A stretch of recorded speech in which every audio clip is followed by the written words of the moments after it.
مایوس ہو جانا کفر نہیں ہے، دل کا بوجھل ہو جانا، حوصلے کا کمزور پڑ جانا، یہ تو انسان ہونے کی علامت ہے۔ معلوم ہوا دل کا دکھ ایمان کے خلاف نہیں ہے۔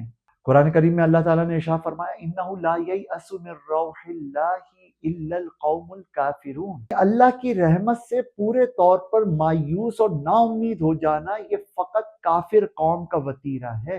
غم میں اللہ کی رحمت اور خیر کی امید نہیں چھوڑنی۔ مایوسی یہ نہیں کہتی کہ اللہ ہے ہی نہیں، یہ آہستہ آہستہ وسوسہ ڈالتی ہے کہ اب کیا فائدہ، اور یہی مایوسی کا اصل زہر ہے۔ یہ بندے کو خدا سے لڑواتی نہیں ہے، بس اللہ سے دور لے جا کر بٹھا دیتی ہے۔